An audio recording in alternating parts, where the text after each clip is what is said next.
All signs point to the NBA coming to Las Vegas with an expansion team gracing our wonderful city. I want to tell you today why Las Vegas is perfect for an NBA team and why it will soon be one of the most valuable franchises in professional basketball. This is the Let's Run podcast. Hello, everybody. Welcome into the show today. Grateful to have you. I cover all things Las Vegas sports, mostly UNLV and college sports, but of course, for my beloved sport of basketball, coming to my beloved city of Las Vegas, I felt it necessary to jump in on the conversation and tell you why Las Vegas is the perfect city for an NBA expansion team. Please, while you are here, like this video, subscribe to the channel. As we are hurtling towards 1,000 subscribers, please be a part of that movement. Let me know your thoughts in the comments. I know that there has been, and we will address the pushback against Las Vegas getting an NBA team. We're going to address that in this video. So let's talk about the news. First of all, a few days ago, about a week ago, I'd say, we heard from Shams Charania that there was going to be a vote. Maybe a couple of weeks ago, there was going to be a vote that the NBA governors were going to get together and vote towards exploring a expansion draft, which is different than a relocation. Obviously the Golden Knights were an expansion team. Las Vegas got a hockey team. They did not have to move a team like we did with the Raiders and the Oakland Athletics, for example. Both of those teams abandoning Northern California in favor of coming to the city of Las Vegas. This will be different. This will be like the Knights. There will be an expansion draft. You will see a fascinating process of the Las Vegas team and the Seattle team, which is going to be the other city that is going to be getting an NBA team. Obviously, Seattle for a long time had an NBA team, but you're going to see this team in Las Vegas drafting players from other teams around the NBA. And there will probably be a couple of kind of star level players maybe that other teams kind of want to get rid of. And you might see this Las Vegas team be pretty decent almost immediately in the NBA. I think that will be the strategy that any owner of the Las Vegas team will want to take. Who that owner will be is a big question. Obviously, there are the Knights owner, Bill Foley, and that I believe is his name. And a couple of other people. There have been a lot of talks and a lot of competition about, who's going to be the person that owns the team in the city of Las Vegas. For example, we know that LeBron James will not be one of those people. For a long time, it was suspected that LeBron would be in the ownership circle. And that Fenway Sports Group, which is the sports brand, kind of they own teams like Chelsea, or maybe it's Liverpool. They own one of the big teams in the EPL. And they obviously own the Red Sox. But it's huge. And there's going to be a lot of bidding and a lot of people that want to get into this Las Vegas market to own a team. So a couple of points here about why owning a team in Las Vegas is so beneficial and why it will be a massive success, really from day one. You're going to see this instantly become one of the premier franchises. And I'm not saying in terms of winning, but in terms of brand power and in terms of, success, marketability success. I think you're going to see a huge brand be built here almost immediately, and it will help if they can win. So I want to tell you why, because I've seen a lot of pushback from people around, not just around the NBA sphere, but just in general in the sports sphere. Why does Las Vegas need a team? They already have 4 major sports there. They have the WNBA, the NHL, obviously the Golden Knights, the NHL, and the Raiders. And now with Major League Baseball coming, that'll be a 4th team. That's a lot of professional sports for a city. And Las Vegas ranks, I believe, 39th in metro area. The metro area in total around here, especially down here in Clark County, is around 3 million. It's getting bigger. It keeps growing despite what people say. I mean, the Las Vegas market continues to boom and continues to get bigger and bigger and bigger by the year. In 10 or 15 years, you could see 4 or 5, 20 years, you could see 5 million people here in Las Vegas as the growth just continues. Nevada's a state like Florida, like Texas, that does not have a state income tax. That's very very attractive to people from Southern California. It's closer to Southern California than a place like Phoenix is. And on the West Coast, really, it's a huge untapped market in a lot of ways for the NBA. So people have said, "Oh, is it really a big enough market size?" And Las Vegas has a few benefits. So I want to tell you why Las Vegas. Point number one: Las Vegas is a perfect market. It's got locals that are willing to get behind the teams here. So it's not like, the Pelicans or the Grizzlies where there aren't enough locals or the fan bases just aren't really excited for their teams. Um, it's got a pretty big local fan base here. The Golden Knights continually, and Las Vegas Aces for that matter, continually are among the best attended sports teams. And that is done primarily by the local population. And those teams win a lot, and that's a lot of the reason why locals get behind them. And obviously, for most markets, if you're winning, locals will get behind the team. But the attendance and the dedication to the Golden Knights and to the Las Vegas Aces here, for that matter, is pretty remarkable. The market is completely behind those teams, and Las Vegas supports a winner, and there's a lot of population here. It's a big market. We're not talking about a small market. It's a lot bigger. It's bigger than places like Memphis and New Orleans, certainly, and Oklahoma City. But it's a very, very, very good market, and the locals will get behind the team, especially if they win. Even if they don't win, I think that this is really a basketball city. You look back to the roots. Obviously, I talk about UNLV a lot, but the Thomas and Mack, for years, UNLV was one of the better attended colleges. They were top 15 in attendance up until about 2015. UNLV was, and obviously there have been a litany of issues with UNLV basketball. But look back to Jerry Tarkanian and the Runnin' Rebels. Las Vegas loves basketball. It's a basketball recruiting hotbed. There's many great players that come out of the city of Las Vegas every single year. And as a market, it's a basketball city first. It always has been. Now, when the Raiders came to Las Vegas, there was an element of tourism were what was the primary driver of the games. Las Vegas locals, I would not say have gotten behind the Las Vegas Raiders. The NFL is obviously the biggest sport. It dominates all conversation in this country and in the sports sphere. And Las Vegas as a city has never really been a Raiders city.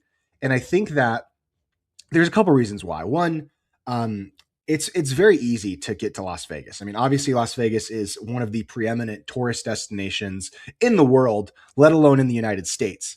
And so if you're a fan of the Steelers and the Steelers are playing at Allegiant Stadium, which is a marvelous place to play, and you told me about 17 games a year, it's pretty easy to justify, hey, let's go to Vegas. Let's go gamble. Let's go party. Let's go have fun.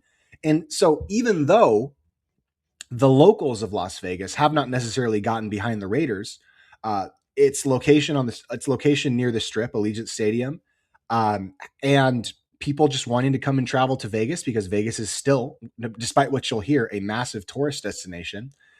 We can fill up the seats, even if the locals aren't going to the games. There are fans from other teams going to the games.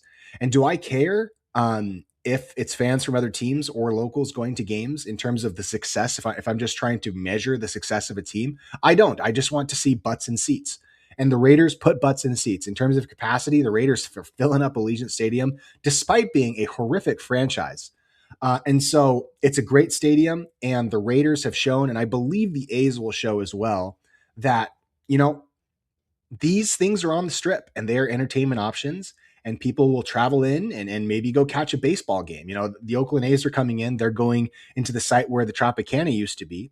And you're going to see the Oakland A's be one of the better attended Major League Baseball teams simply because it's on the Strip, it's indoors, and it's going to be a good thing. People will go and just hang out. Baseball games are cheaper, and you're going to see it just be a great draw.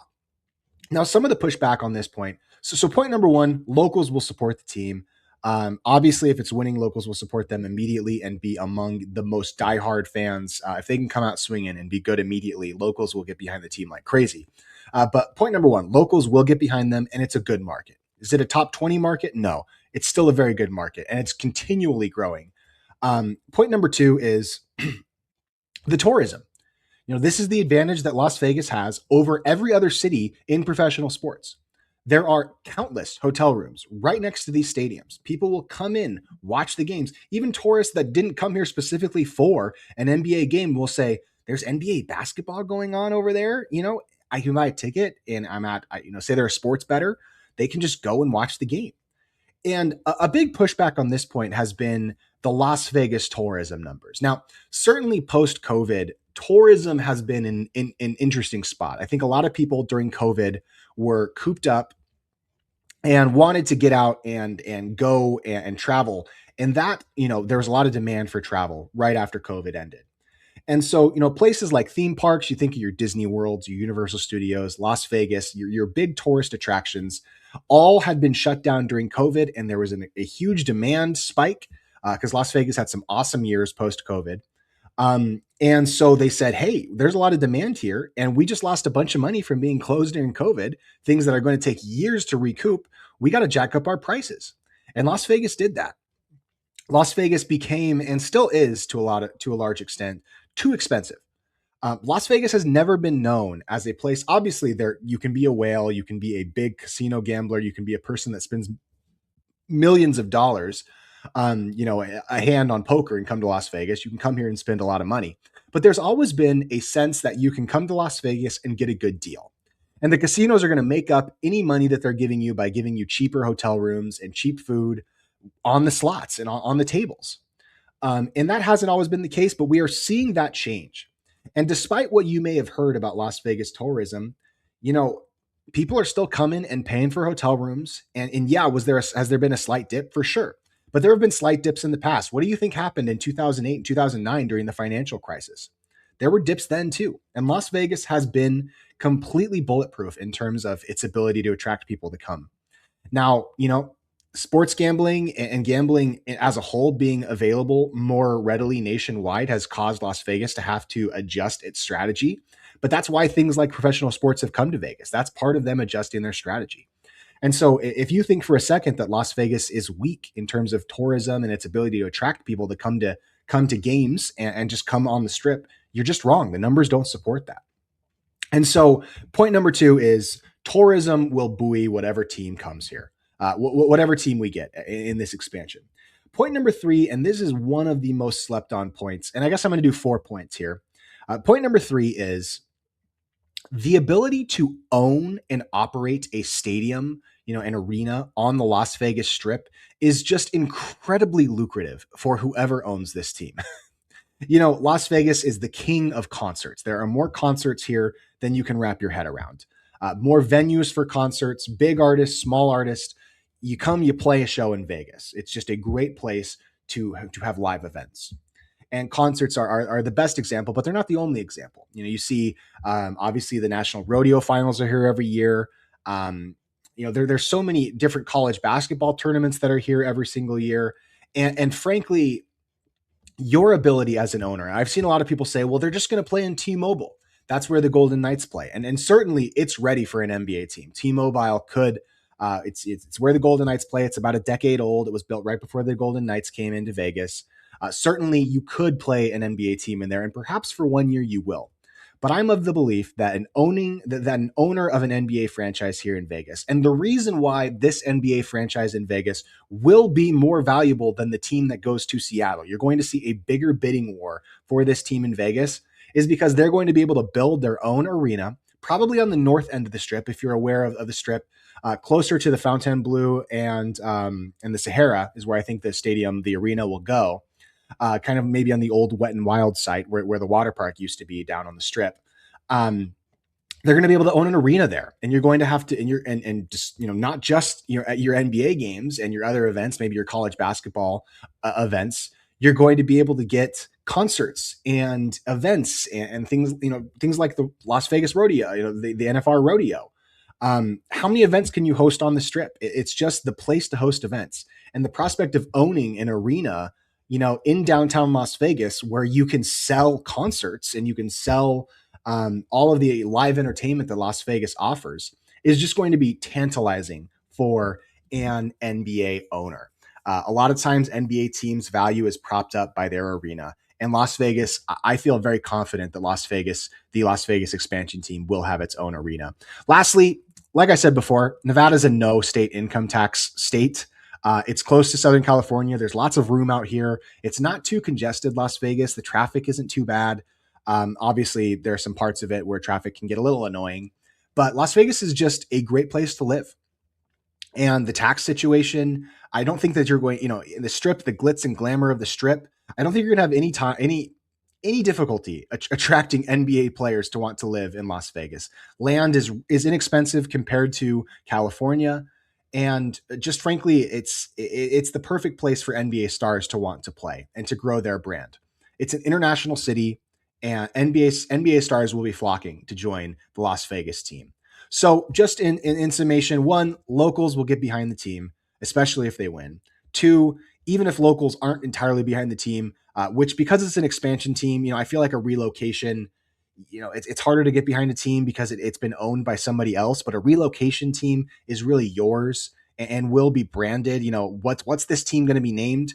But even if locals don't get entirely behind it, which they will, there's going to be a huge amount of tourism and interest to fill up that arena night after night. You're going to see this be one of the better attended NBA teams immediately, especially in the early years, but continually, into the next 10, 15, 20 years, this team will do really well in terms of attendance.